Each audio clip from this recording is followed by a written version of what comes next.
Welcome to Tribe of Two, the officially unofficial podcast for Star Wars The Mandalorian on Disney Plus streaming service. I'm Jim. I'm Aaron. And today we're talking about Season 2, Episode 5, titled Chapter 13, The Jedi. Aaron, before we get started today, I just wanted to do a quick shout out because there's a big sad news in the Star Wars universe today, or actually yesterday.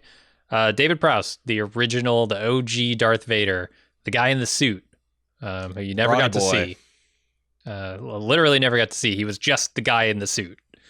Died over the weekend.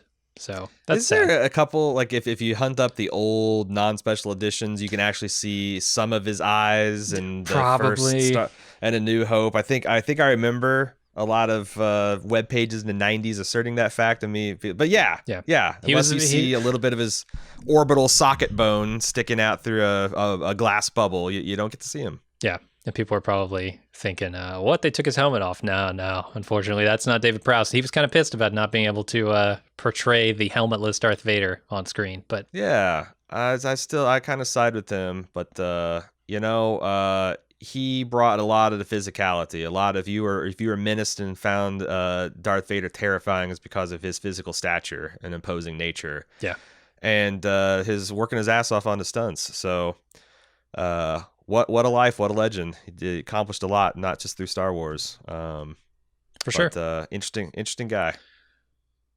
So let's get over to The Mandalorian and the new Star Wars. What'd you think of this episode? I thought this episode was really good. It was very stylish. It showed a Jedi in a way I haven't seen before, like from the POV of the antagonists. Ahsoka is essentially a vengeful ghost in this, and especially the early going of this episode. And I like how they continue to find new ways to do cool, like alien landscapes and whatnot. It's Oberyn Martell gets a Beskar spear. That seems to be really exciting.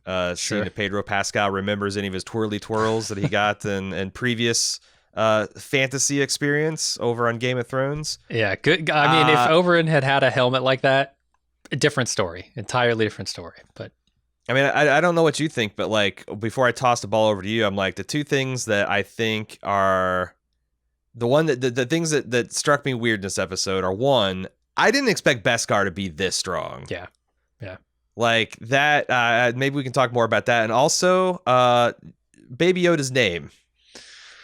Oof. I'm Grogu. I'm not super anti this name, but a lot of the fan base is. A lot of people are, and I don't know how much of this is just, people having fun at the Mandalorian's expense, and how much of this is like, oh, broccoli tastes bad to our fan tongue, and we'll, figure out a way to put some cheese on it, properly salt it, maybe roast it in some garlic, some garlic butter and some salt and pepper. But what do you stand on that? I guess, what do you think of the episode? What do you think about those two issues? Oh, I mean, yeah, I didn't have a huge problem with the Beskar spear being strong enough. I like, there are things in the Star Wars universe that will deflect a lightsaber, right? Sure. Energy weapons of certain types will do it. Fine, there's a metal that will do it too. That's okay with me. Grogu is not a good name. It's not a good name for anything. It's almost acceptable as the name of an old whatever species Yoda is. That I could almost buy. This baby, like the name Grogu, it feels like I'm a prelude to vomiting. Like, oh, Grogu. Oh, Grogu. Yeah, I just, like, every time it comes out of my mouth, I feel like something is wrong. I don't like it. I really don't like it. I don't know. Yoda, Yaddle, Grogu. It does sound like more of a big Rocky-based alien. It feels like one of the guys that Thor was palling around with Ragnarok. The guy that was voiced by Taika Waititi. Like, sure. that's a Grogu right there. In fact, that might be his name, Grogu. Yeah. But I don't know. It's not terrible. Grogu, it kind of sounds a little bit like alien baby talk. The goo part does. Yeah, it's the grow part, I think, that's really getting me. Goo goo gaga Grogu. I also think that regardless of our reactions to the name, I really am charmed by Baby Yoda's little chirp of delight that he gets every single time that someone uses his proper name. Uh-huh. So, I wish my what? cat I would don't do know. that, but my cat definitely doesn't do that. It barely responds to anything. I just live in a world of like Jar Jar and Ahsoka Tano and Bo-Katan, Katana Bo, Din Djarin. It's like Jabba the Hutt. There's a lot of a lot of funny names, and Jawa. There's a lot of funny names in Star Wars, and I don't know if this is anywhere near the worst offender. I think it's just that we were really attached to Baby Yoda. That But for sure. And I guess we expected some. I don't know. I expected something a little more baby-like, a little less rock monster-like. We'll get used to it. Everyone will get used to it. I'm the other thing is, like, do we have to stop calling him Baby Yoda? Because, like, Mando's name's not Mando, but everybody calls him Mando. sure. Like, yeah. I mean, if you could, the only reason I'm switching over to Grogu is because it's easier to type in my notes. So, see, I've just been BY. okay. So, but then sometimes you get the extra B and you're thinking, and I get confused. Like, oh, is this before the Battle of Yavin? What is this a remark about dates, or is it no? I guess I was just I saw everybody because I was late watching the episode. I had a whole bunch of stuff I was doing with the family on Friday, and when I finally got, and I'd seen the burbling of discontent through the community. Oh, by the way, everyone's terrible at keeping spoilers. I'm especially casting shade at everybody working in a professional Star Wars commentary fashion that does the non-spoiler spoiler, like, oh, we can't tell you about what the momentous appearance that we've all been expecting that happened this episode, but like, come on, what it's either Boba Fett or Ahsoka. Gotta what get are those we doing clicks, here? man. You're not getting clicks by guess. saying something big happened this week. You gotta Fuck be me for not specific. watching the episode in the first 24 hours of it being released, I guess. Right. But I mean, that's really your fault. But yeah, I saw that there's a great disturbance of the Force. It wasn't just David Prowse leaving his mortal coil. It was people's reaction to Baby Yoda's name. I don't know. And as far as the Beskar armor, I don't have a problem with it being invulnerable. As you mentioned, there's been lots of there's like a half dozen Wikipedia articles about like lightsaber resistant materials. Catorsis ore, if you played the Jedi Knight and Dark Forces games, that was a big part of that whole canon. It's more of just like, I think it'd be cooler if the Beskar would show some kind of scorching or damage, especially like with the lightsaber. Like, I don't, maybe not penetrate, but can I get some glowing marks that take several seconds to dissipate? Because it really begs the question, what the fuck dented Boba Fett's helmet? Yeah, that's a good question. Maybe another Beskar weapon. I mean, there's two canon explanations. Oh, that'd be interesting. Like a Beskar steel, like a physical impact of other Beskar. Yeah, like he got hit with the Beskar spear. Sure, why not? As far as I know, there's two quasi-canon suggestions of how Boba Fett, and then one actual reason why Boba Fett has a dent in his helmet. There was this unreleased episode of Clone Wars that Dave Filoni screened at a Comic-Con a few years ago. It was just like animatics of it, but he intended to have this Cad Bane character, who you've probably seen his concept art. He's like this kind of like blue-faced, red-eyed dude with like a big, wide-brimmed, circular kind of Western hat bounty hunter figure. Okay, And not the blue-faced red-eye guy I'm thinking of. Okay. Not Thrawn, Okay. Thrawn, but imagine Thrawn in like a spaghetti western black hat, and you're not too far off. And this guy squares off against Boba Fett as a young man, and they have essentially the exact same standoff that Mando and Michael Biehn had this episode. And they shoot each other, and they both go down. And Boba Fett's helmet saved him. The other one is from a comic book called some comic book series. Shit, I forgot to write down the name. Where Fett and Vader had a little bit of a tiff, and Fett drew down on Vader and shot at him, and Vader deflected the bolt, which right back hit in him his face. head. Okay. The only thing that can dent a Mandalorian's armor is a Mandalorian's own weapon, apparently. Sure. But yeah, the real reason is when they cast Boba Fett's helmet in resin, it developed a blister. And instead of redoing the whole cast, they decided to just like, you know what, put a dent there. And Boba Fett had a dent in his Beskar helmet. So who knew 40 years later it'd all come back on him? I do think it'd be cooler if like the Beskar, it's like, yeah, if it's bulletproof and lightsaber proof, that's cool, but because it's not like he can just tank everything. Like there's not enough Beskar to cover his whole body. There's still some skill involved in deflecting it. But I do wish, just from a aesthetic, that there was some kind of sign that like, damn, you know, maybe the lightsaber stressed it somewhat. It's weird to me that it's just like this stuff is just shiny and new. It never gets damaged. Anyway. Yeah, there's also the element of what's the opposite of power creep? Depowering creep. Like, yeah, they keep doing this with the Jedi. Weakening creep. And they do it twice in this episode with the Jedi. Like, okay, now you got the Beskar armor, which can deflect the Jedi's weapon. But not only that, you've also got a Jedi facing off against a normal ass person, as best I can tell, and not handily whipping their ass. I always hate when they do that. Like, it was kind of okay with Grievous, where like he's got 6 arms, he's got lightsabers, he might be force sensitive. Like that was borderline for me. That a couple of Jedi couldn't take him down, but like this is just a regular woman, as far as I can tell. Yeah, she's evil. She's part of the Empire, built, you know, their navy, but like that just seems to undervalue the Jedi's skills so preposterously that you risk like making them not special. When I see a Jedi on screen, I want to go, oh shit, they're going to have a really hard time dealing with this. Where if they can just pin down a Jedi by having a one-on-one duel with them, just a normal person who's maybe okay, good at martial arts, whatever, it doesn't do a lot for the Jedi standing in my eyes. Yeah, it's an interesting choice, and I thought that they could get around that by suggesting that she has done like force training under some obscure, you know, Legends character that was in Clone Wars or whatever, and you know, like something kind of like the same way they did with.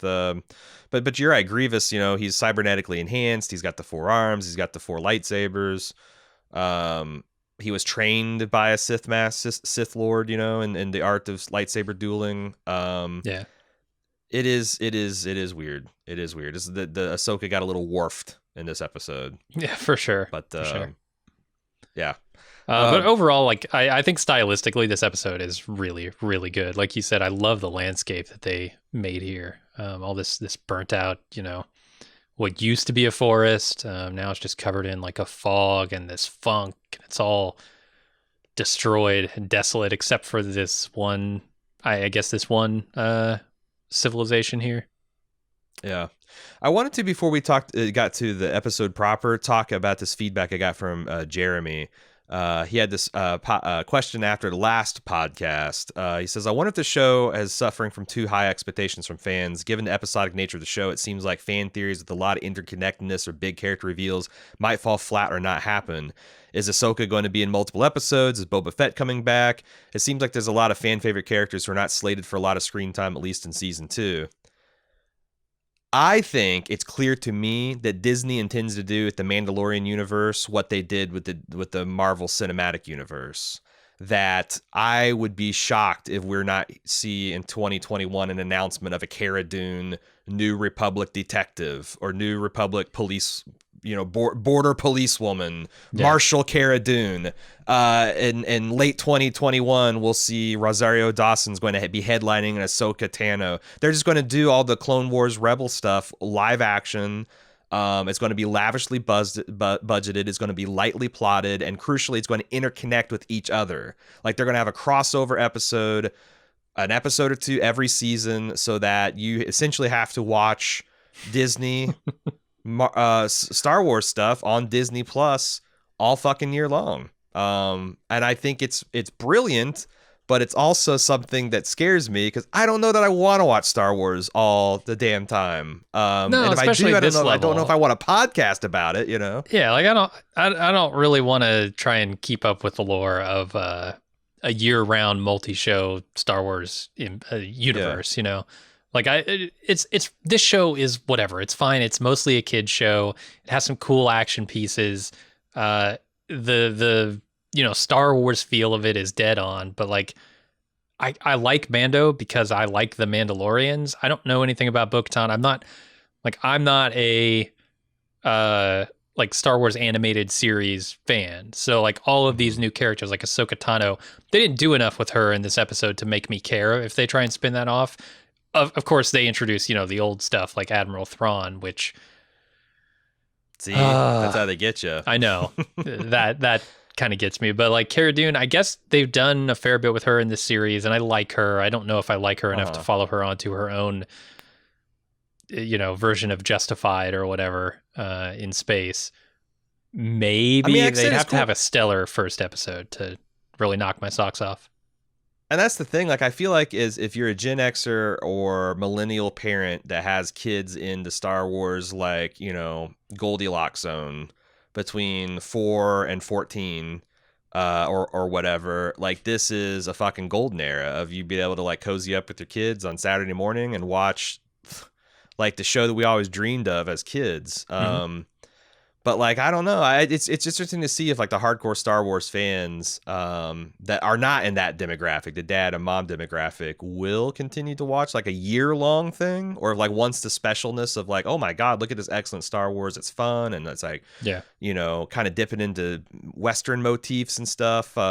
If that kind of like, AMC did with The Walking Dead. Like once you start spinning stuff off and it becomes less special, like, oh yeah, it's Halloween and a zombie show's on. Am I going to get up for a zombie show in March? Especially if it remains to be seen, but clearly that's the plan. I would be shocked if we don't hear anything about this in 2021, especially once COVID, like they get that off there and they can go full on production. Like it seems like that's what works so well with Marvel.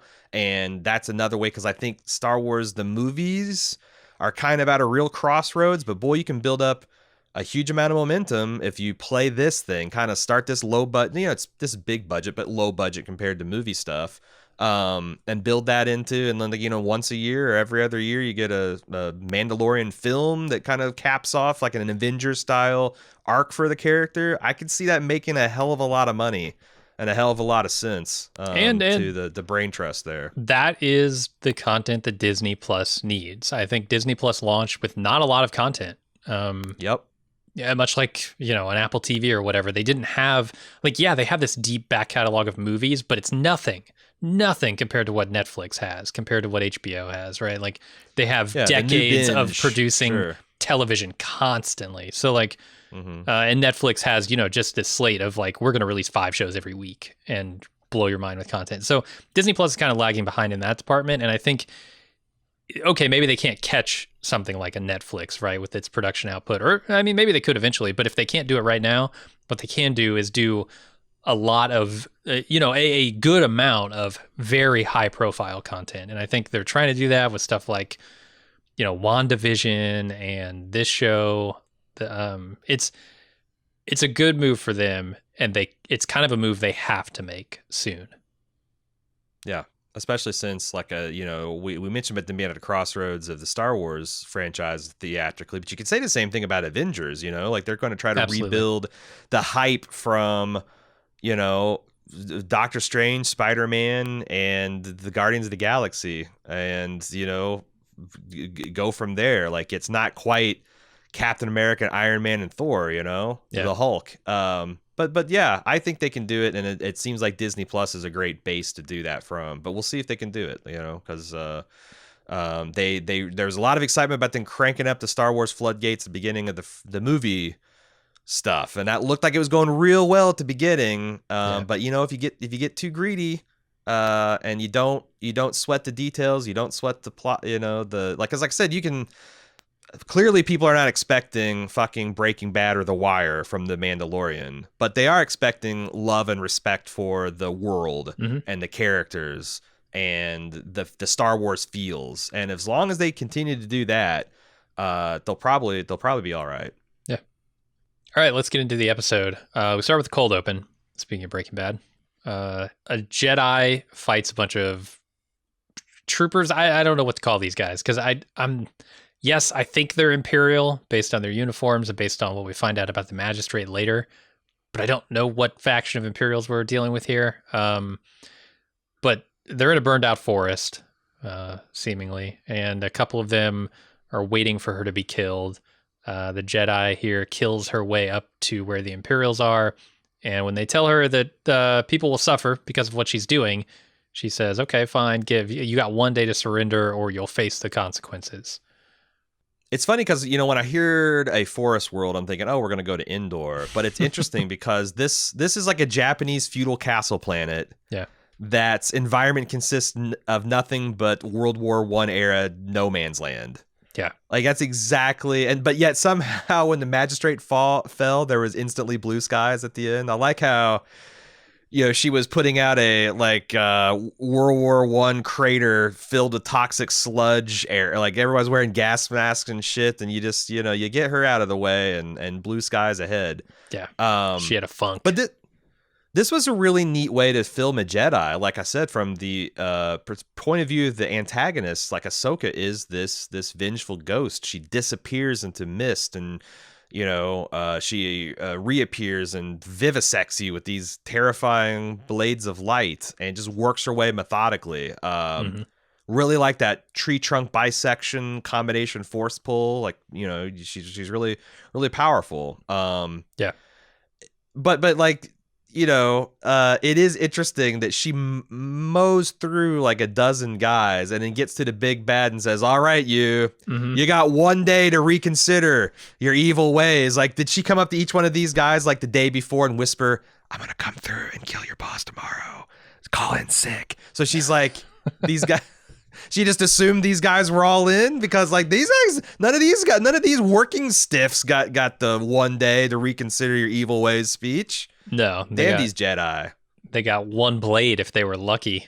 Might have got two. Yeah, might have got two at the same time. It's one of the several problems I have with the basic plot and structure of this. Like, also, if you're willing to murder your way up to the gate, you probably could have just got on like the comm link or something and said, "Hey, you got 1 day to surrender, right? And I'm coming for you." Like, give the warning without having to murder a bunch of people. Yeah, sure. Yeah, like, didn't she see what Luke did to Jabba? Like, this is a solved Jedi issue. You just sit in astromech droid with your insane threats / demands, and you let the crime lord reject them. Then you come in and murder your way through. When you gave everybody fair warning, fair game. But Ahsoka, she's old school. Doesn't do that. Nope. You know what else Ahsoka is? She's Rosario Dawson, which was really cool to see. We had heard some talk that Rosario Dawson was going to be in this season along with Michael Biehn, and we get to see both of them this episode, which I thought was pretty cool. Yeah, I thought I was concerned about how she would portray, because like I think Ahsoka could in sometimes live action the Twi'leks look a little ridiculous, and she's not like a Twi'lek. But she is another species that has those kind of fleshy protuberances off her. And I'm like, I wonder how that's going to translate that to live action. And Lazara's like, but, I've watched a little bit of Clone Wars. Like me and Jack back in the day watched the first 2 or 3 seasons before we kind of drifted away from it. Yeah. And I've revisited it, watched a couple of their episodes that the people have recommended me to. She's a really good Ahsoka Tano, man. I thought she like really captures a lot of the subtle like facial expression. Like she's got the same basic like structure, and you slap some orange on her and you put that headdress tentacle things on, and it's fucking Ahsoka Tano. What are you gonna do? Turns out Rosario Dawson's a no shit actor. She knows what she's doing. When did Michael Biehn get old? Yesterday, because the day before they shot this. Yeah.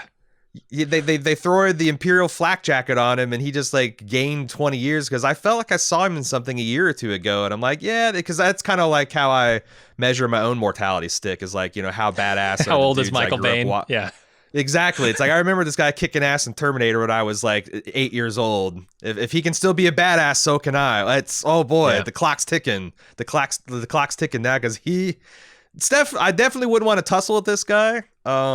Unless I had my own Beskar spear and armor, but he's lost a step or two. To be fair, yeah, he's up against Mando and a Jedi. And Father Time. Yeah, not on his side. Michael Bay has been kicking ass since the Terminator, so it's been a minute. It's been a minute.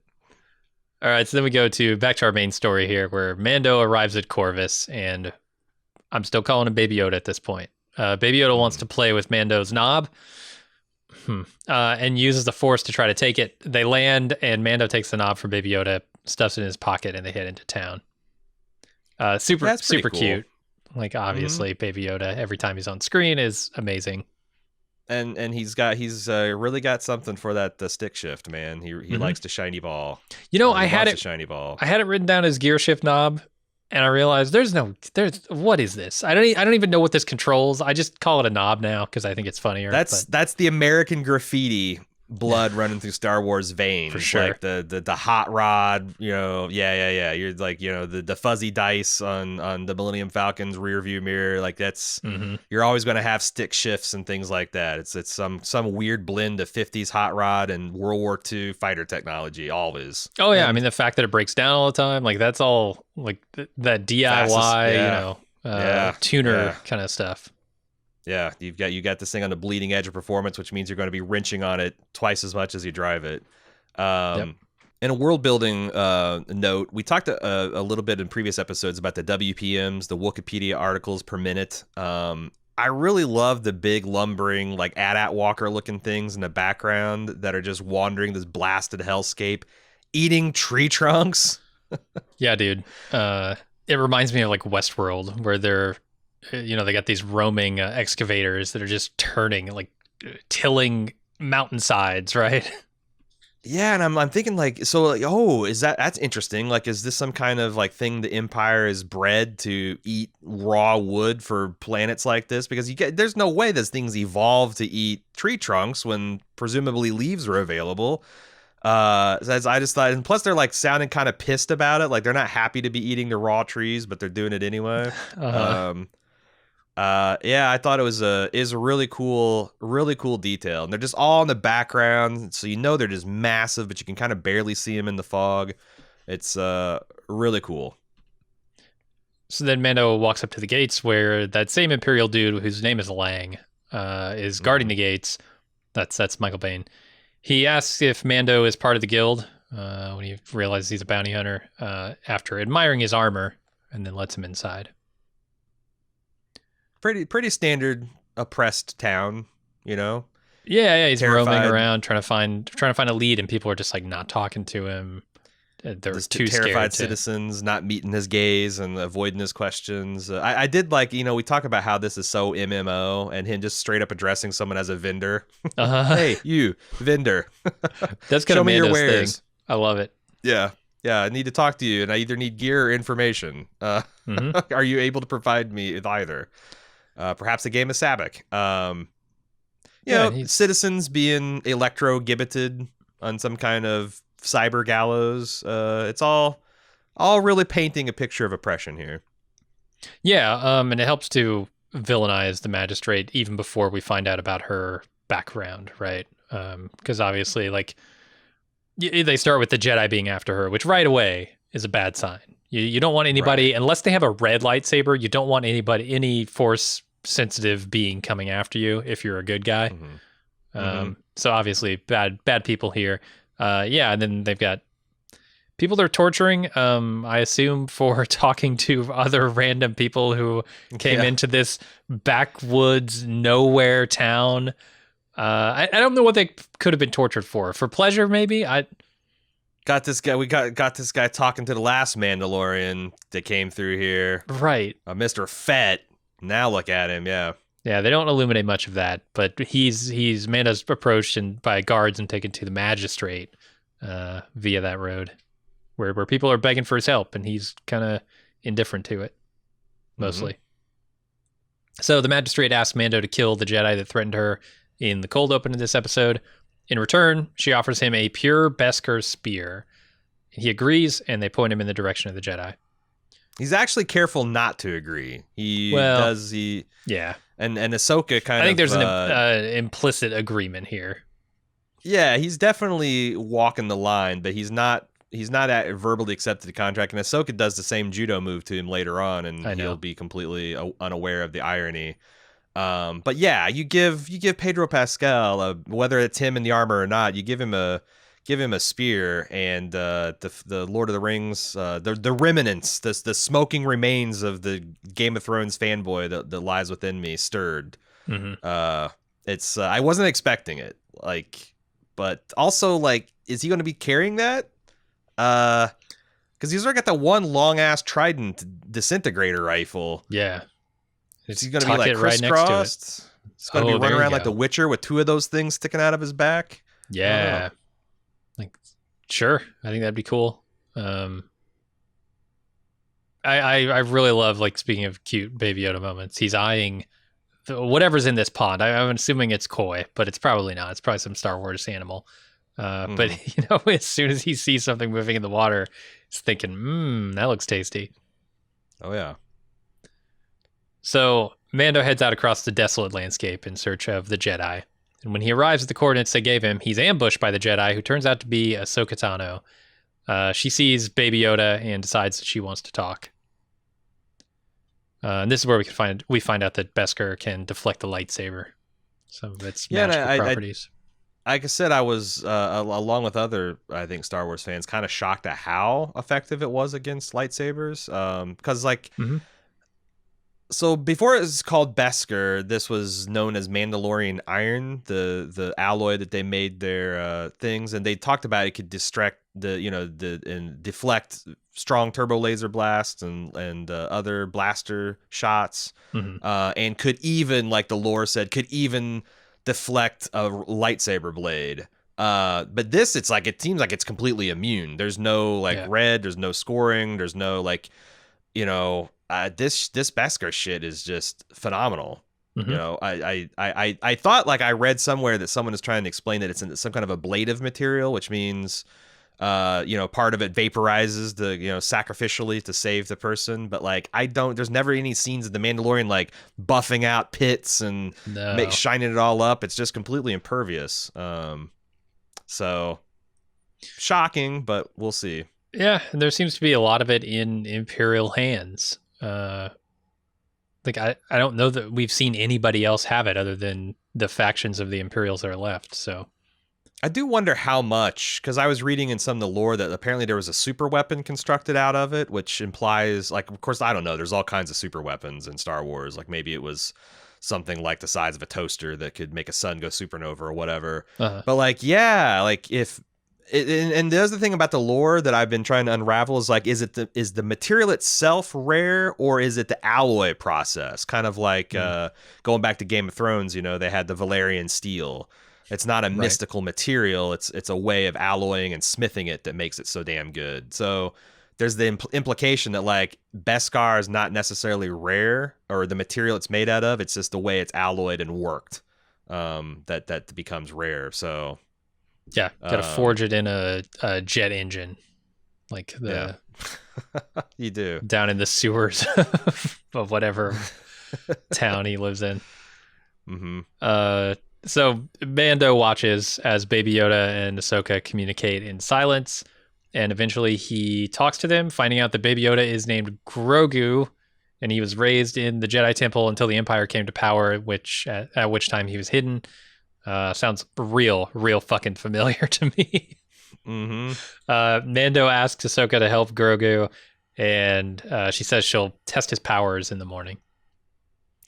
Okay. So this is pretty huge. Someone knew that Anakin was going to attack the Jedi Temple and hid this guy as a precaution? Or is this possible this is like an implanted, like, is clone Yoda off the table?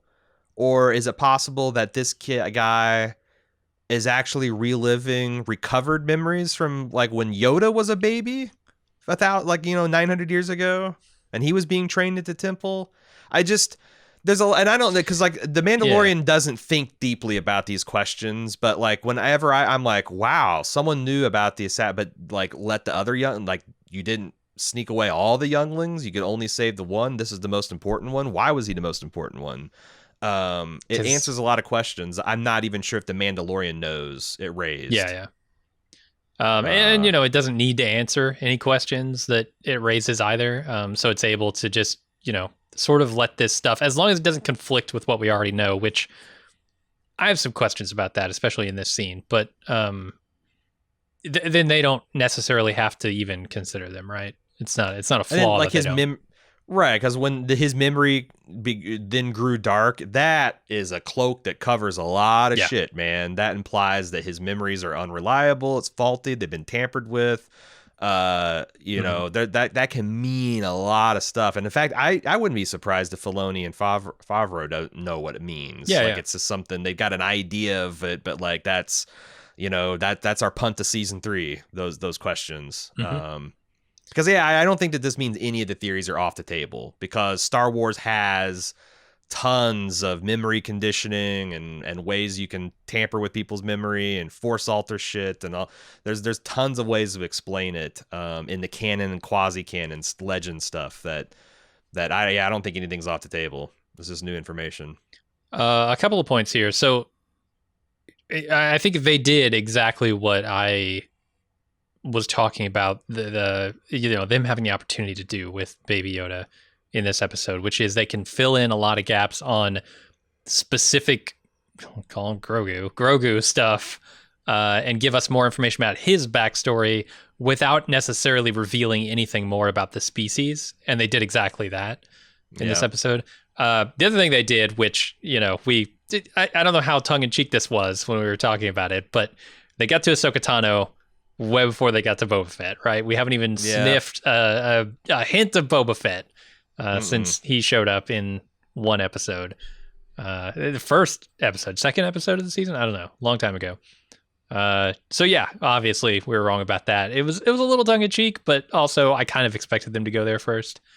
Yeah, no, I would never be shocked for the show to take its time to get to the next plot destination, because there's a lot of the still cool but more action oriented filler episodes, and even these that like move the plot forward. It's there's still hefty doses of action. Very cool action. Oh yeah. So here's my question about the backstory of Ahsoka that they brought up, and I don't know much about Ahsoka, and maybe people who do know quite a bit about Ahsoka can write in and tell me. But from what I understand from looking at Wikipedia, she was trained in the Jedi Temple on Coruscant. Padawan under several masters, but Anakin Skywalker at one point, and she was there, from my understanding, at the exact same time that Yaddle was also on the Jedi Council on Coruscant.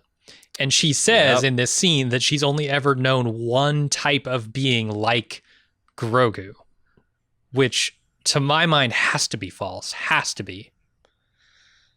Yeah, unless she means like, personally, like I never personally interacted with Yaddle. Yeah, Yaddle, she was kind of standoffish. But it's a big stretch for me to go, really? You didn't even you wouldn't even think, oh yeah, there were 2 of those on the Jedi Council at Coruscant. Yeah, no, it's another interesting thing that I'm wondering if people will figure out a way to resolve canonically.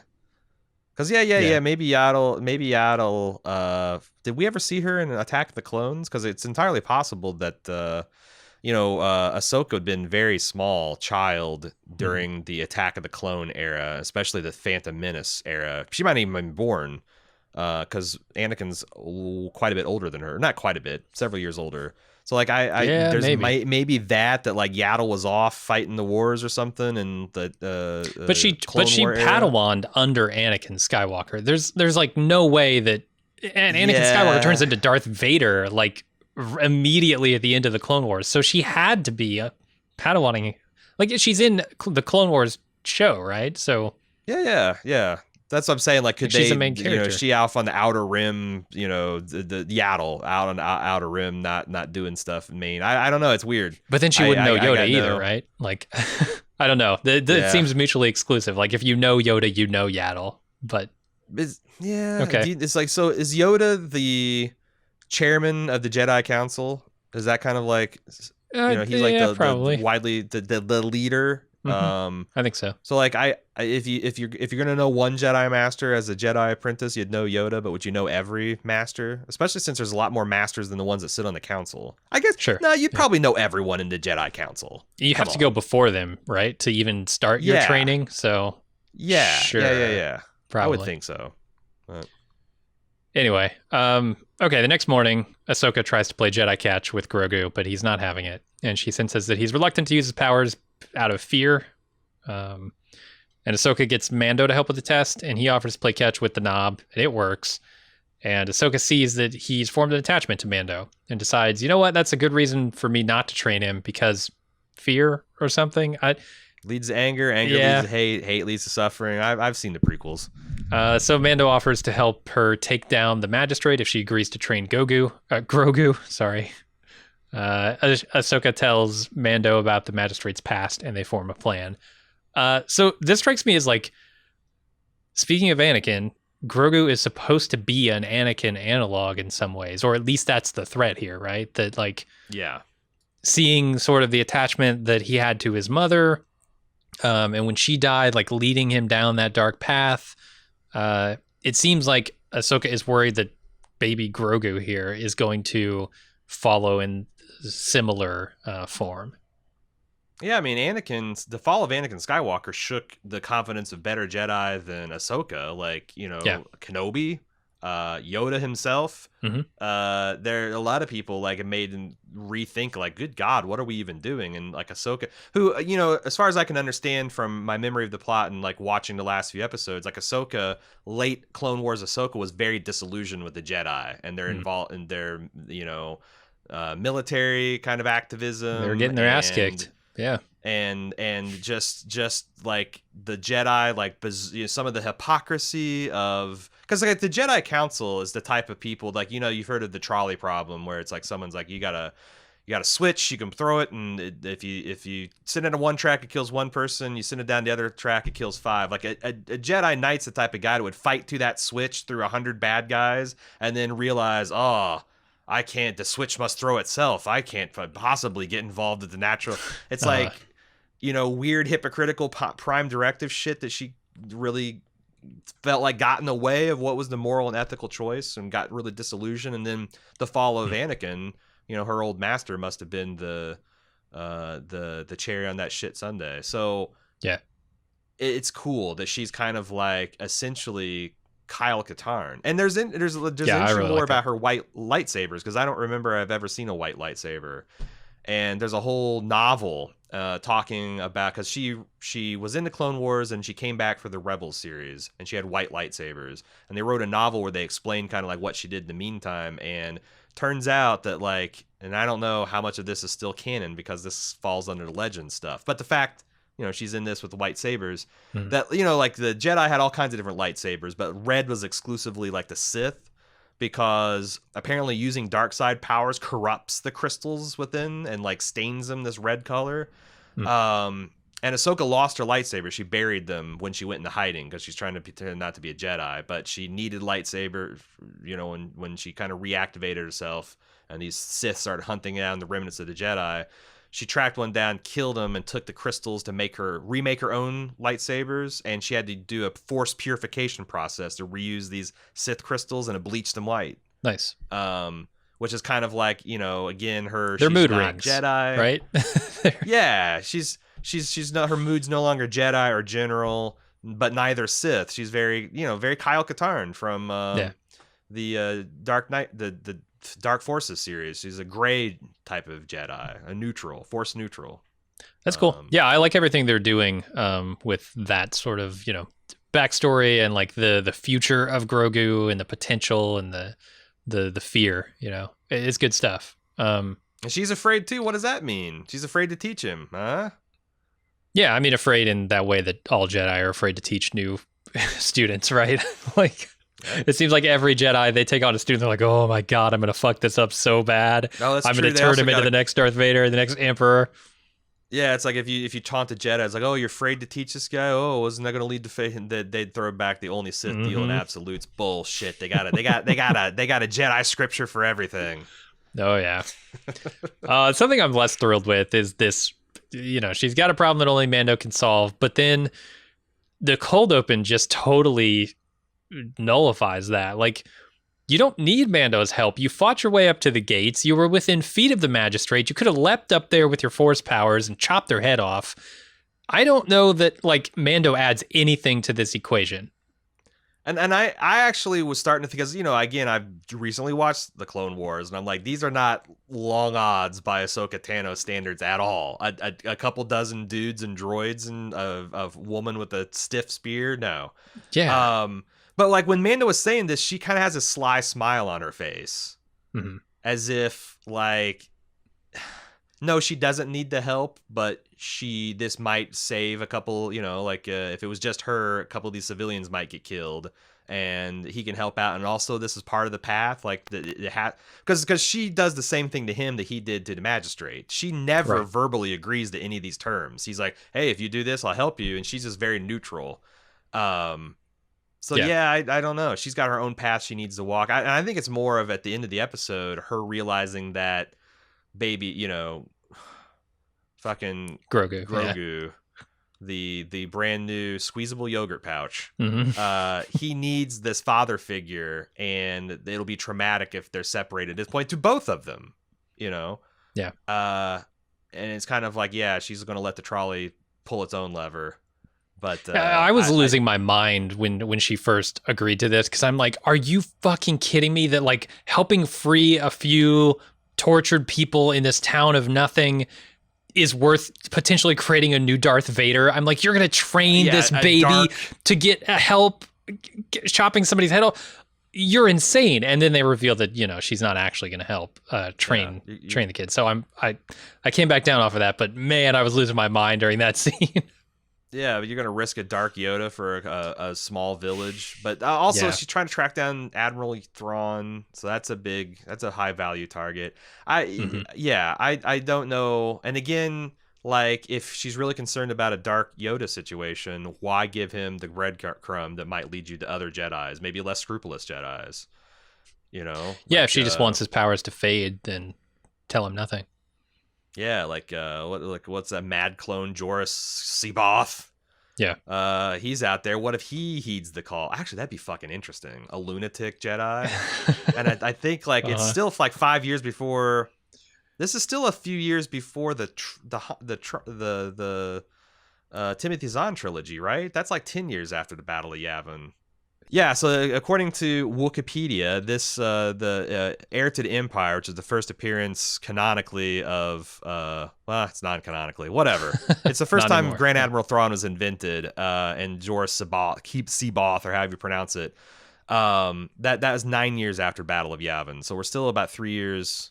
Yeah, that would be kind of cool. Like, who knows what crazy post-traumatic stress Jedi is going to heed this call. I think that's an interesting place to take the quest. So she tells him, go to this planet or whatever, put Baby Yoda on, put Grogu on a mountaintop, and I expect like 50 Jedi. Like, there's so many Jedi out there in the woodwork. I expect like hundreds of Jedi and all their different ships to come flying down to this planet. They're gonna have a big Jedi convention. It's gonna be sweet. Like, is this the era of Kip Duron? I'm trying to think, like, the Sun Crusher stuff is happening about now, right? Like, all that stuff. The Jedi Academy trilogy. Yeah, all that stuff is still after the Thrawn stuff. So okay.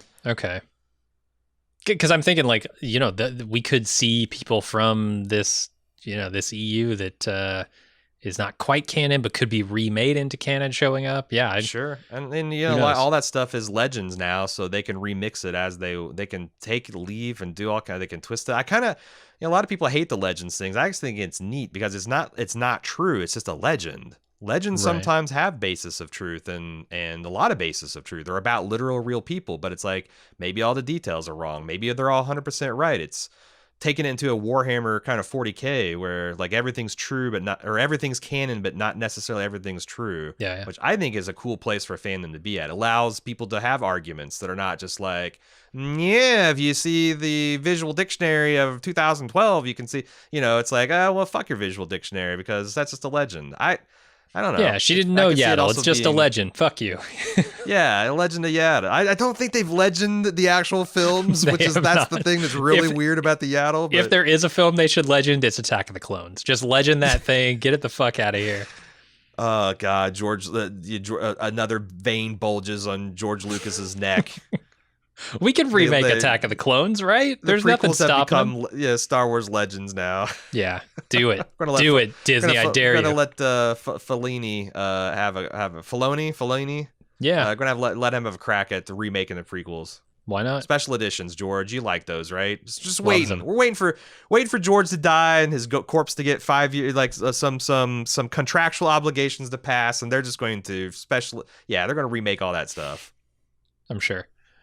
All right, Mando and Ahsoka attack the gates. The magistrate comes out to greet her with her guards. Ahsoka claims she killed Mando and demands to know where the magistrate's master is. Ahsoka draws most of the guards away from the magistrate. Mando flies in behind them. Ahsoka kills a bunch of them, leads the guards back to the palace, where she goes over the wall, leaving Lang for Mando to take care of. And then Ahsoka confronts the magistrate. They battle hand to hand, and she holds her own for a while. So that Lang tries to get the jump on Mando and fails, and Mando guns him down. And then Ahsoka wins this fight with the magistrate and demands to know, dun dun dun, where Grand Admiral Thrawn is. And this is the moment where I was like, oh, okay, fuck yeah. The original Blue Man himself. Mhm. Yeah, there's a lot of cool stuff, like her cutting the gong in half, and love it. There's a couple scenes of her like unsheathing her blades in the dark, which I thought was really cool. Even the bad guys got some cool, like those combat droids, like the little weird acrobatic mechanized flip they do to get onto the roofs. I thought was really cool. I like seeing like the combat droids fight, like IG-11. It's like it's a new type of movement I haven't seen before. Yeah. It's a good fight scene. This fight scene, there's a lot of I don't know. They disrobe like in the manner of like Darth Maul and Obi-Wan Kenobi getting down to business. They're fighting on like a Mortal Kombat stage.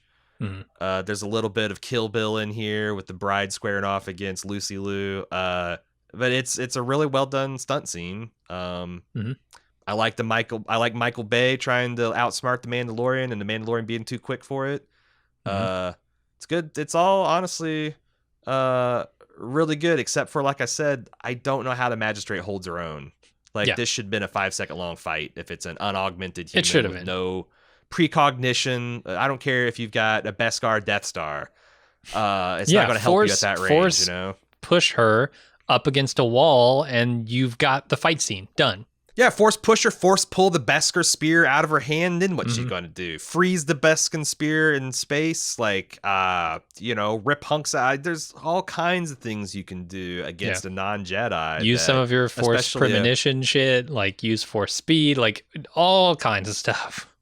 Yeah. And like I said, maybe we'll find out that Grand Admiral Thrawn's been forcifying some of his. Although he seemed like he was all about, I don't know. He's got the Yaslammery. I'm sure the lizards repel the force, but that's more of like a protection against the Seaboth fellow. Yeah, I don't know. I wish they had something, because you're right. They did dwarf Ahsoka pretty hard here. Yeah, I expect it won't be the last time either. Like anytime you have Jedis on the screen and they're not the main focus, they have to be thwarted a little bit. Yeah. So we'll see. And then, having liberated the city, Ahsoka gives Mando the Beskar spear, and Mando goes back to the ship to fetch Grogu. He's sleeping, so Mando stays with him a while, eventually preparing to leave him with Ahsoka. Can we talk about this Mandalorian mixed with green sleeves thing that they did in this scene? Like, Ren Fair Mando? Ren Fair Mando? Oh, what are you talking about? I didn't notice. Just like really kind of like the Renaissance fair music, green sleeves, man. They did that with the Mando theme, and it was really kind of like, where is this coming from? This is not a feudal world. Maybe feudal Japan, but yeah, their music didn't sound like green sleeves. Pretty sure. Yeah, I mean, there are only so many instruments you can use when you're writing a song.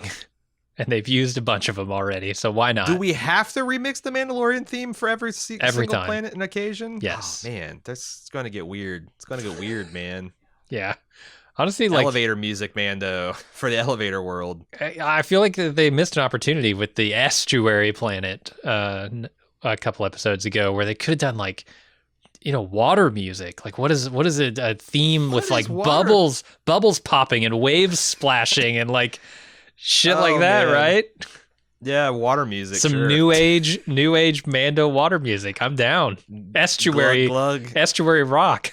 Come on. Glug glug, motherfuckers. It's burbling your way Yeah, to a record missed store near opportunity. you. Call me Filoni. All right, she shows up at his ship, Ahsoka does, and says she can't train Grogu, but there's a Jedi temple on Tython where he can place Grogu on the Seeing Stone atop a mountain, and the Jedi might see him there and might come get him. And then Mando takes Grogu and flies away. I think it's interesting that like Rosario Dawson played Ahsoka with this really thoughtful look on her face when the Mandalorian was like hesitating about going back and like, yeah, I guess I got to go back, get the little guy and say goodbye. And it's also telling that he stayed and was cradling Baby Yoda for God knows how long before she finally interrupted. Like he's having a hard time. Like the detachment goes both ways. And that's the thing. It's like an open question in my mind. How much of this is her truly being afraid to train this dark Baby Yoda, perhaps, and how much of it is just like their path. This isn't their path yet. Yeah. And it's kind of weird. And plus, she's got her own damn mission. Like she's got other things to do other than take out the train dark Baby Yoda. But I do think that there was that look on her face, and she played like I said, the enigmatic smile about the Mandalorian saying, "Oh, these dozen guys, they'll overwhelm even a person as trained as you." Like, shit. I thought that was cool, and I think there is still an open question about, will we see her again? Will she have a big part to play in Baby Yoda's life, etc. Yeah, they shoot this like this is the last time we see her, right? There's this very like lingering camera away from the real action of the scene, which is Mando taking off with Baby Yoda or Grogu. They shoot it like it's the last time we'll see her. I don't know if it is. Maybe on this show. Yeah, they gave her the spin-off treatment. Like she rides off into the spin-off sunset. For sure. Yeah, I'm looking forward to that announcement. But that's it. I looked around. This Tython, I guess, is a real place in lore, some Jedi temple. It's not a legend. I don't know much about it. Yeah, it's probably it's. I mean, I don't know. It could. That's the thing. It's like I'm not clear. I thought it was the Clone Wars and before. That's not live action. That's not the holiday special. Was legend. And well, yeah.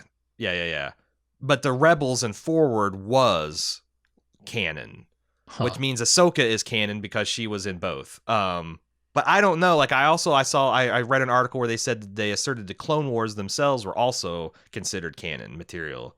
The cartoon Clone Wars. So I honestly don't know. But I'm not the type of fan that's going to get bent out of shape if they play fast and loose of which canon they pull from, because I kind of dig the legend stuff. And they're making new canon. Like it doesn't matter, right? Right. So like they said Tython on screen. Now Tython is a thing again in real Star Wars canon. They're seeing stones apparently, and they're going to let him reach out and make psychic contact throughout the galaxy. So we'll see. We'll see who heeds the call. Now that the threat of the Empire is totally gone. Oh, but I'm hunting down Grand Admiral Thrawn, and I'm hunting down the person who built the Imperial Navy. Like, yeah, the threat's gone. You got fucking, I don't know, people trying to hunt down Baby Yoda, and you're gonna broadcast a signal his location. No problem. I love that line from the Mandalorian where she's like, the Jedi don't exist anymore, and he's like, neither did the Empire, and yet they still hunt them. Like, yeah, that's the Mandalorian tagline. Like, nothing. There is no. This is the universe is an upheaval. Like, there's really no. Maybe in the core worlds you can appeal to some form of government, but like, yeah, it's all very much in flux now. Yeah, and it's a continuum. I don't think the Empire ever goes away entirely. It's just its power within the galaxy wanes. It is, and I do think that like when I think of Star Wars Legends, I really think of that stuff that starts with the Timothy Zahn trilogy and goes into Yao Zhang Vo. Like all that stuff cannot literally be true. Because we saw the New Order, and there's fact, right. Yeah, like the Alliance essentially loses the post-war period and is getting run out of the gym until the new sequels come. So like, Yeah. they do need to rewrite some of that history because it just doesn't jive. But like taking the cool parts from that and weaving it in, Mhm. I think is what they're going to be looking to do. Time for feedback. We can be reached at mando@baldmove.com, or you can go on our forums, forums.baldmove.com. Your choice. Ross B first says, hey gang, was listening to your commentary on whether the Jawas and Tusken Raiders were native to Tatooine. Wanted to bring up something from season 1 of the show. When the Mando goes to the planet he first finds Baby Yoda on, there's also Jawas on this planet. Yeah. If you'll recall, he fights the Jawas and then goes on a side quest later to get them the parts for the ship that they stole. This is when he also gets a signet. I'm not saying the Jawas couldn't be native to Tatooine, but we have an in-universe evidence to them existing elsewhere. Keep up the good work. Well, thank you, Ross. A fascinating question. Yeah. Because that implies, like, imagine, like a desert nomad peoples on Earth, like the Bedouins. Sure. They get starship technology. Do they go for a jungle planet, a lush water world? No, they want to find a desert planet because that's where they feel at home. That's where they like. Go I with feel like what you most know. Bedouins would be like, yeah, let's go to an oasis planet. We've done this desert wandering for all of our, imagine how much fun we'll have. But the Jawas, yeah, and the Tuskens, like if they're not native to Tatooine, it's just like, you know what? We just need a desert planet. We got all these robes. It's too hot on a jungle planet.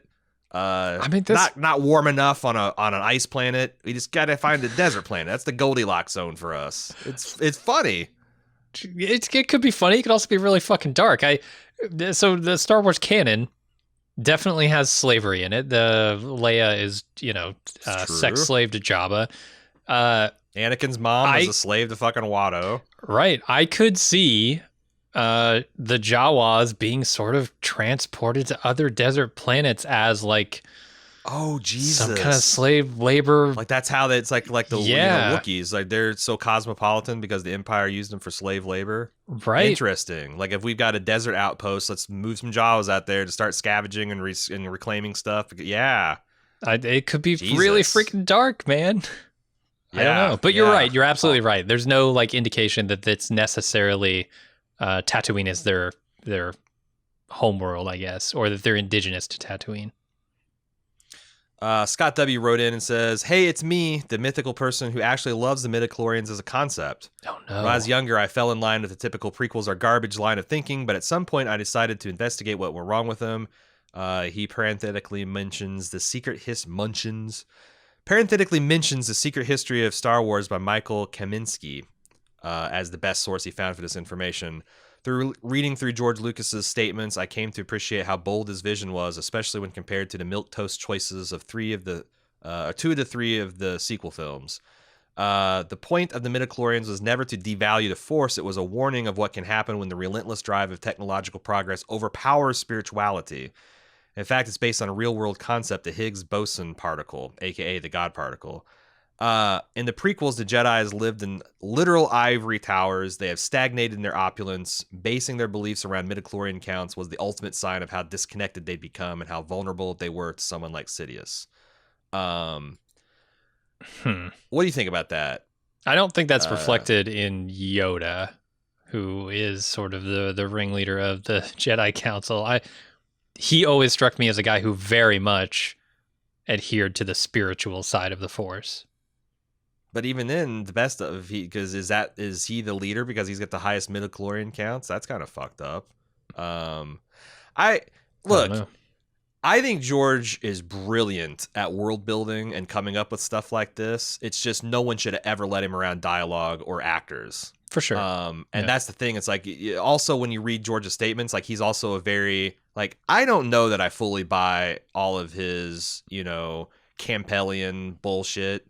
Like, I feel like he just wanted to make a cool Flash Gordon Republic serial sci-fi thing. And then later people, like, started, hey, you know what? This is some archetypal shit, and this is the hero's journey. And he's like, oh, yeah, that's fucking more. Give me more of that. I think he is visionary, and he does have a really, really solid concepts. It's just that, that he needs other people to help him realize that. Wonderful producer, great behind good in the editing bay, great behind the camera, but like trying to get an emotion out of people or have them say dialogue that is expository and not dull and believable. That's George Lucas's struggle, I think.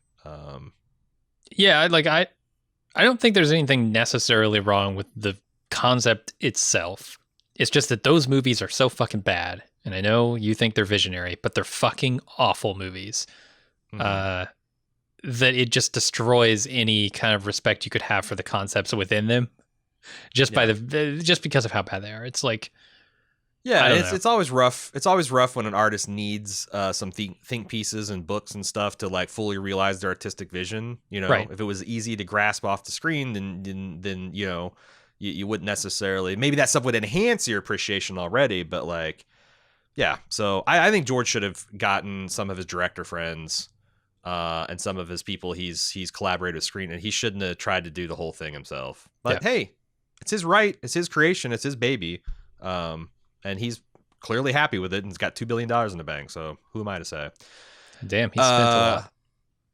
He what? He spent a lot of that money. Didn't he get $4 billion for the Did he? I thought it was $2 billion all up for Star Wars, which is still that's you know, billion here, billion there. Pretty soon you're talking real money, but. Gare Bear. Apparently someone casting and writing Team Mando are huge Deadwood fans. 2 hits in Chapter 9 with Marshall Bullock and bartender Dirty Dan Doherty. The Chapter 12 had a visit from Titus Welliver, a.k.a. Silas, as the overly tan Imperial captain. Too much time in the Dakotas, I guess. What are your hopes or chances we might see a McShane Swearingen visit before the season is done? After all, the Outer Rim seems to be filled with plenty of naive cocksuckers for him to take advantage of financially. Right there. Boom. You nailed it. You're not going to see the Ian McShane you want to see, right? Not in this show.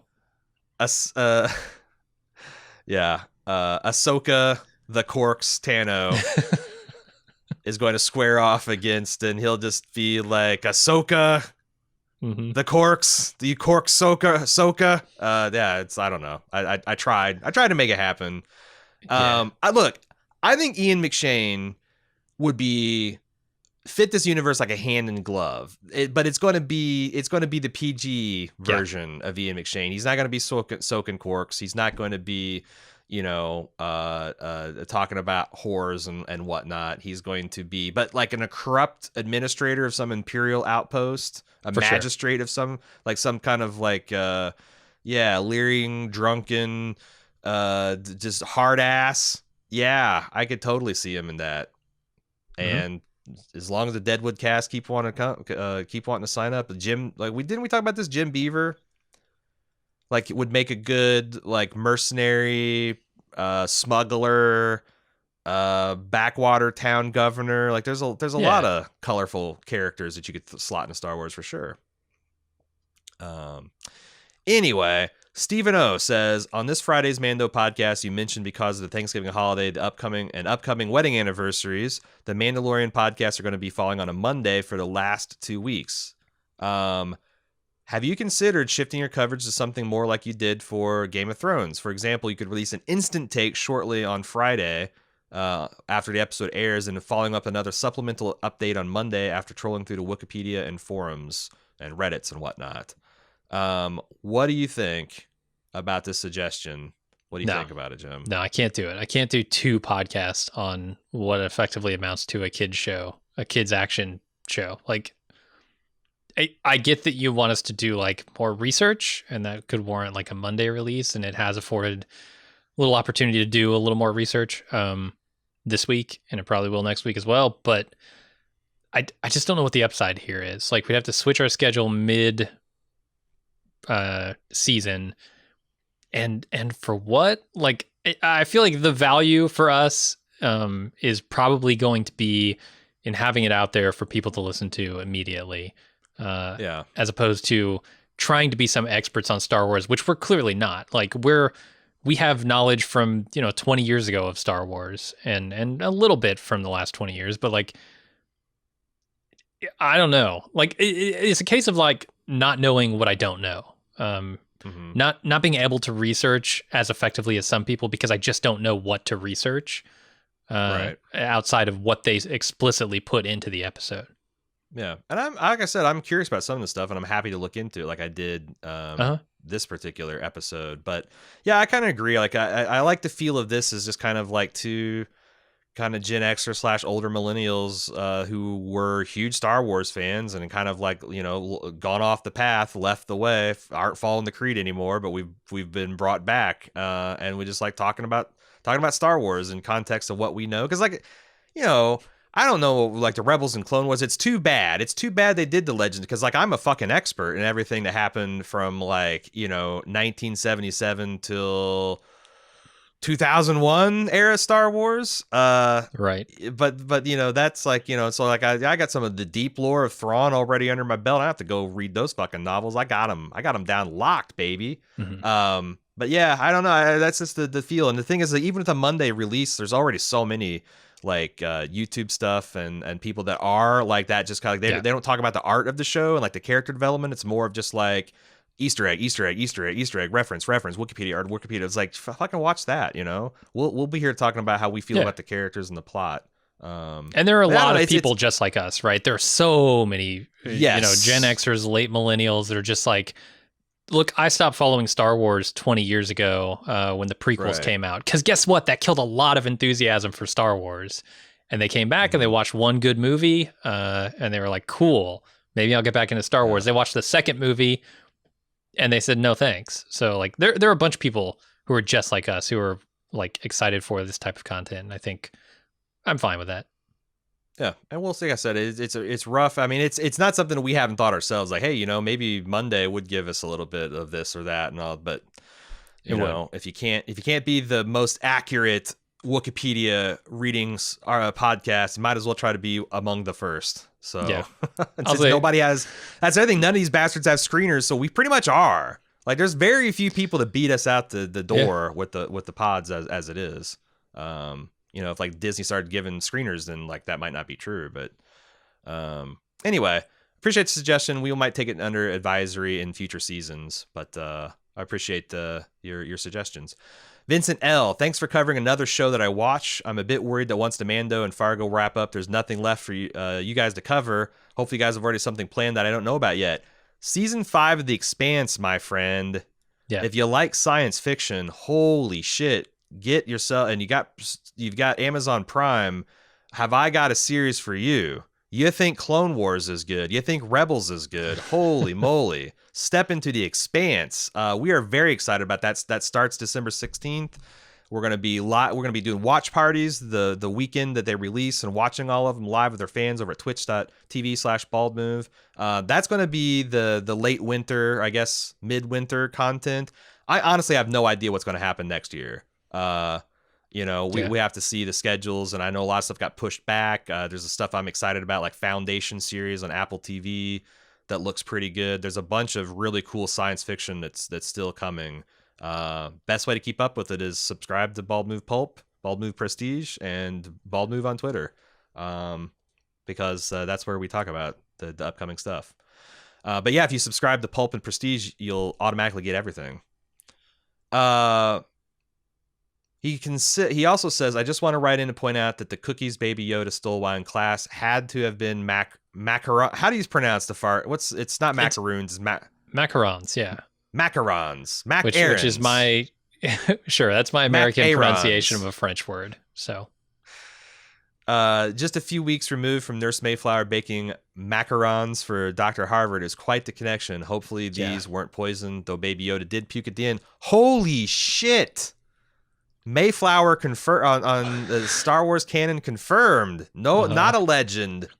This is a bunch of Fargo stuff. There's no crossover. Zero. I think the crossover between Star Wars fans and Fargo fans is Vincent. That he is the one on the Venn diagram that's both of them overlap. That's why they call it the Venn diagram. It stands for Vincent. That's it, Vin. You're the definition. You're the connection point. Jay. Star Wars is something very special to me, especially the Clone Wars, so you can imagine my excitement when Ahsoka was announced for the season. Let me just say this episode is pretty underwhelming. I understand it is an Ahsoka story, but she was barely even a character. It seems like this was just a setup so she can reunite with Thrawn and Ezra. from Rebels. And since it's been 10 years since her last chronological appearance at the end of the Star Wars Rebels, I would have thought she'd gotten somewhat wiser. But as someone who's loved Ahsoka for over 12 years, this didn't exactly hit the mark for me, which is disappointing. I still love the show and thought this episode was the weakest since Chapter 5, but maybe they just have rough luck with Episode 5s. Who knows? Ooh, interesting Episode 5 theory. This might be the downside of being a little too up on the lore, that, you know, a guest appearance from another, like, you know, tangential Star Wars universe is going to be hyped up as to be the be-all, end-all. And in reality, it's just kind of like a side reference. You know, it's kind of like the people that are like, there was some rebound disappointment when Ahsoka was mentioned and then immediately not followed up on, you know, like, whereas I'm just like, oh yeah, I thought Rosario Dawson looked like Ahsoka and she acted like Ahsoka. She's that disillusioned, kind of embittered former Jedi that's kind of like, you know, I'm going to fight my one woman battle to get justice in this universe for whoever I can get it. And I thought all that came across, but again, you know, I haven't spent all 7 seasons with her plus the Rebels. So yeah, that's, you know, that's a question of like, you mentioned in there that you were hoping she would have got a little more wise, since we last saw her in the Rebel stuff. Like, is that going to feel natural? Like if she comes on screen and she's not the same character that you know from that, is that going to feel like a betrayal? Like, oh, they did this character wrong? Or are we going to be able to assume that she's learned a bunch of stuff since then, right? And has evolved. I could see that being kind of a double-edged sword. Like, oh, it'd be cool if she had evolved during that time, but also fans didn't get to see that, so maybe she hasn't. They're saving all that character development for the Hunt for Thrawn featuring Ahsoka that's debuting on Disney Plus exclusively in the fall of 2021. So they're going to get out that soon? Damn. I was thinking like 2023. Maybe 2022. Okay. Oh yeah. Oh no way. The mouse moves fast. Yeah. The mouse has stole the shoes from Sonic the Hedgehog, and it's nimble and quick for a multi-billion-dollar company. Sure. Dan, the last episode I sent this last episode is the one I was hoping for when I sent the last email. Dan was one of the disillusioned Ahsoka hopefuls. Nice. I would humbly like to toot my horn a bit with getting Ahsoka before Fett and even the Thrawn reference. But aside from that, I'm wondering if since this is Disney's only show, they milk this for all it's worth and keep the live action going with a search for Thrawn. Hey, that's exactly what 100%, of course. There's almost 0% chance that we do not get a greenlit series featuring, you know, Rosario Dawson within the next 2 years. I just don't buy it. Or a movie like a Star Wars story. I also feel that Grogu is a letdown for Baby Yoda's name. Is Fett going to take up the final few episodes, or do we tease him with a glowing pair of red eyes in the final episode of the season as a way to bring us back for more next year? I got it. I got the perfect setup. You know Lay it on me. How the Mandalorians have been like the drop troopers of this whole show. Like every time you need to get Mando out of a sticky situation, boom, 15 drop Mandos. Drop Mandos fly in. What if you did drop Jedis? What if you had him take Grogu to this mountaintop seeing stone place? Boba Fett follows them there. Boba Fett's going to kill Mando because we all know Boba Fett is more of a badass than Din Djarin, whatever. And then, boom, Yoda's communicating with the Force. 50 Jedi drop down and save Mando's ass and run Boba Fett off the planet. Hell yeah, man! Drop Jedi, I love it. Now, how do they drop? They drop from like a helicopter type of thing, like an AT helicopter. It's got the legs of an AT-ST. It's a chicken walker with propeller on the top, essentially. You know what? My cousins and I, my older cousin had an AT-AT walker, but we didn't really have a lot of big starships.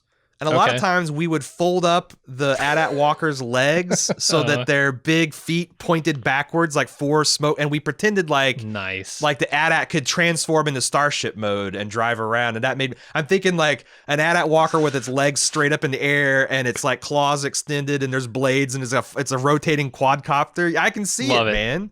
Yeah. Shit, get Air Hogs to build one. You can it's going to be on the store shelves, $29.99 at Walmarts around the country next year. I was going for an orbital strike Jedi, like a Halo OSJ type of thing. But yeah, all piling over, just dropping out of a bunch of AT-ATs rigged up as ospreys. I love it. I love it. I love it. I can't improve that theory. Seriously though, do you think that we're going to get? I think we're going to get Boba Fett before the end of the season. Yeah. At least another whiff of him, certainly. I'm like 85% sure. That we're going to get some more Boba Fett, more than just the glowing red eyes, some actually movement on it. Maybe it's a cliffhanger for the end of season 2, but like something more than this him being a shadowy figure. But I don't know. That's 15% chance of me being completely wrong and cover my ass. So, Debbie says, it seems that the internet is abuzz with people upset at Grogu's name. Who cares? People are taking this way too seriously. Grogu makes as much sense for a name as Din Djarin, Bo-Katan, or Ahsoka Tano. Debbie's singing out of my hymnal. His name isn't going to be Yoda Jr., Sam, or Jason. What do people want? He's never going to be happy with any name, whatever it was. I do believe this. I don't know what the name is that everyone prefers over Baby Yoda. Fair. Like, I don't have a good Baby Yoda name in my head. I just know that it's like not Yiddle? Grogu. Yoba? Yiddle's too close to Diddle. And it's a baby. Yoga? I like that. Yahoo? Yoga? No, not yoga. Yo-yo? Uh-huh. Yo-yo Ma? It's tough. We had the perfect name, Baby Yoda, but they couldn't because it's ridiculous. Go with that name. So we get something that's inferior. I mean, we'll just keep calling him. I'm actually just going to keep calling him Baby Yoda. Like, this is now the Baby Yoda truther podcast. Grogu didn't happen. It's all fake news. We're just going to keep living in the world where we got Mando and Baby Yoda, and that's how we like it. I can't get the idea out of my head that Grogu is what Jabba the Hutt calls his semen. Like, I don't like it. It just doesn't. Nothing about saying that name feels right or good. Yeah. No, you're right. You're not wrong. Let's say we'll leave it at that. If people want to say it took too long to reveal his name, Debbie continues. Again, these people can just stop. What I really loved about this episode is the way his name is revealed. It's obvious that Grogu doesn't have much in the way of communicating verbally. So bringing in a Jedi who can use the Force to speak to him is a really neat and interesting way of communicating to me as someone who doesn't know too much about the Star Wars universe. There needed to be a character development and a reason to go seek out the Jedi to give this type of reveal. Without the other parts of this journey, this arc could have seemed rushed or oddly nonsensical, but it makes sense to me as why they waited so long, and I hope many others can appreciate the journey we have been on and accept Grogu for who he is. That's the other thing. Is like, I do think that regardless of what his name, it is cool that like there's a reaction from Baby Yoda to getting called his proper name. Like it delights him to be, referred to by his name and not as kid or hey or you or it or Baby Yoda. So and tough titties. If I was interviewing him, I'd call him his name, but he's going to be Baby Yoda from this point on in the podcast. So, I mean, aside from a few let's be honest, several excursions on side missions, they revealed the name as soon as they possibly could. Like, you don't have an opportunity in the story that they are telling to learn Grogu's name, until you meet up with another Jedi. And it seems a little like I wouldn't want to, if I were writing this, immediately toss another Jedi into the fold here. So, like, midway through season 2 I don't know how long the run is going to be, but let's say it's, Clone Wars Rebels-esque, like 5-7 seasons, somewhere in there. Like, this doesn't feel like a bad time to do it. Do you think that it is interesting that Baby Yoda is still at a baby level, like a toddler level, 50 years into his development? Do you think some of his memory goes dark is like literally you're not supposed to understand that Yoda's species matures this slowly? They're long-lived, sure, but it's more of like he's been in stasis getting his blood drained or something for 45 of those 50 years. So his development's a little stunted. Yeah, because obviously we saw the Jedi Temple, the younglings. They're all toddlers. There's a lot of kind of like relatively speaking babies in there. I could see Baby Yoda in that crowd. But like it's just weird to me that like it takes you 50 years to grasp basic. What the shit, man? Like, yeah, that's like beyond the slow bloomer. That's like you got developed. You're some kind of. It takes you 900 years. Old you may be, but you spend the first 850 in diapers. It doesn't count, man. Right. I was trying to like pace out the life span of these creatures.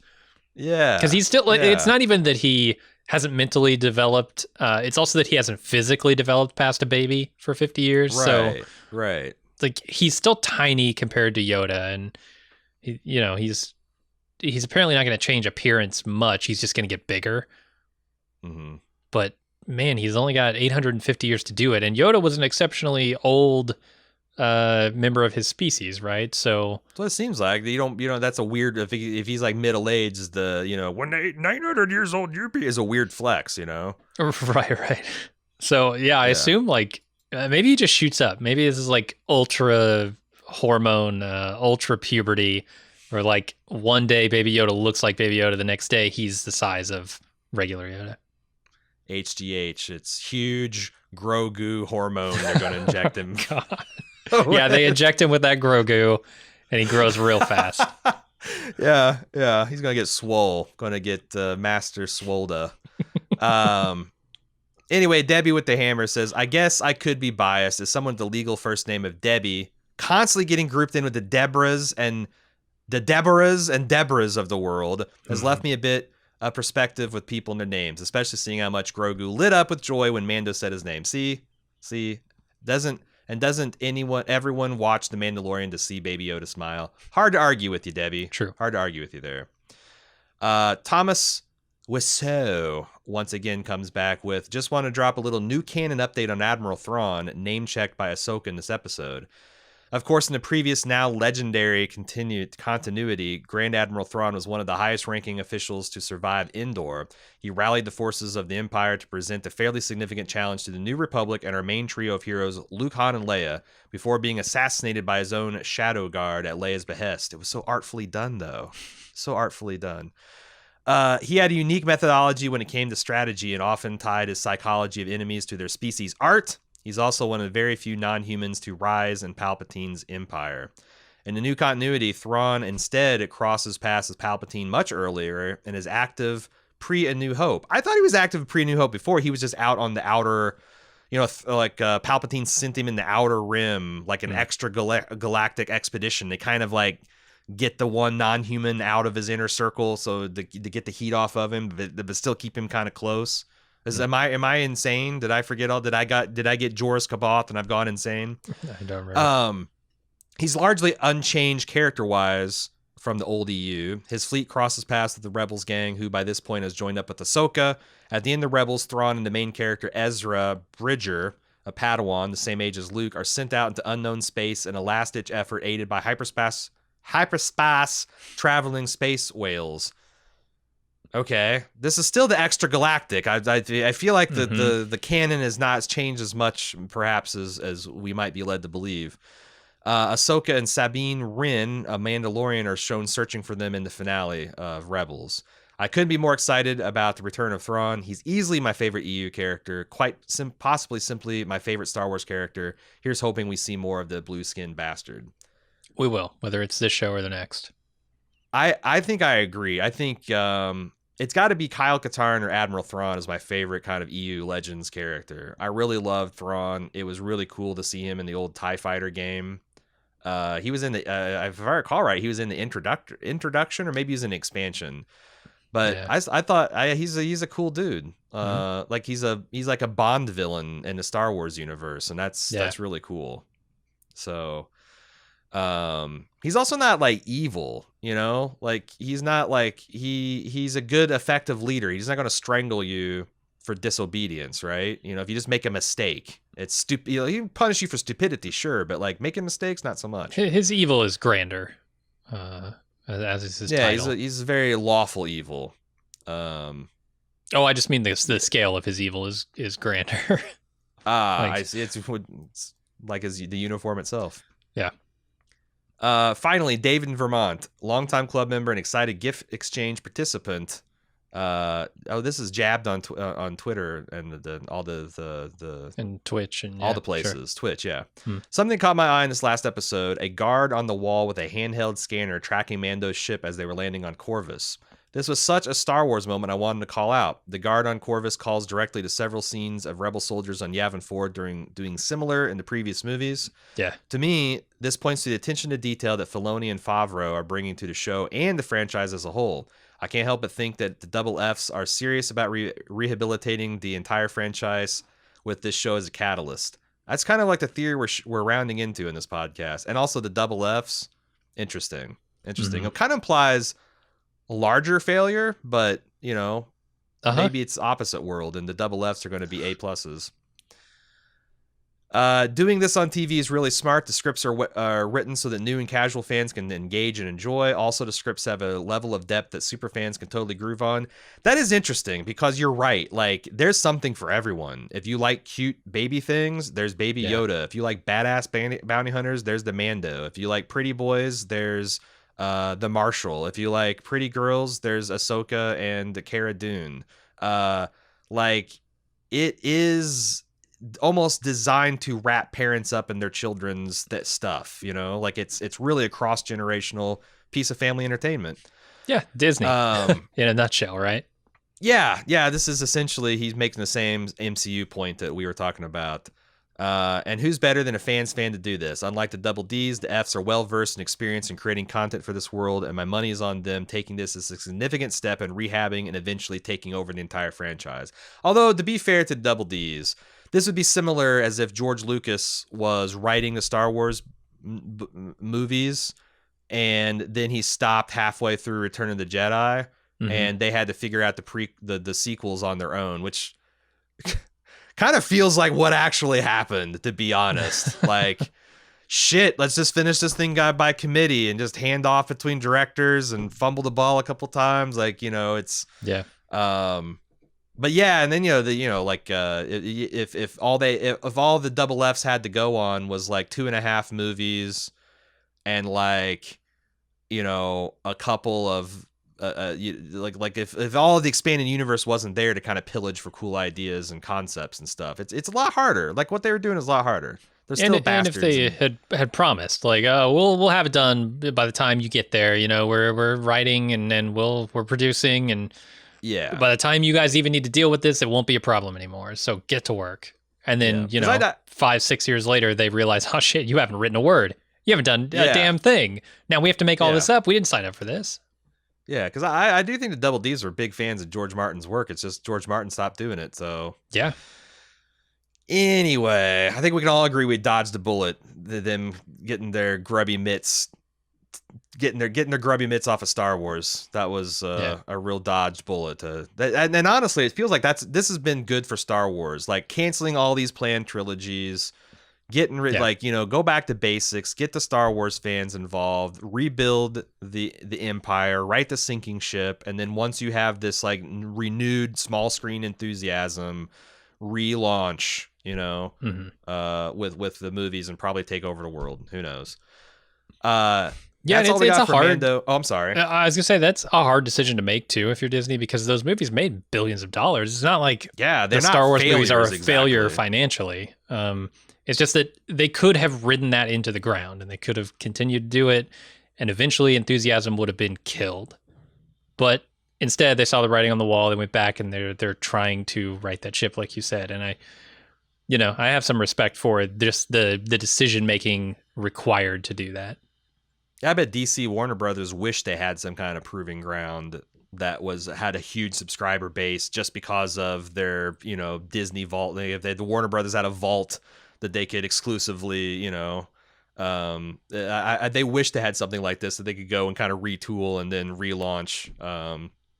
Because they don't have that, and it's been a bumpy ride over on that side of the franchise wars. Mm-hmm.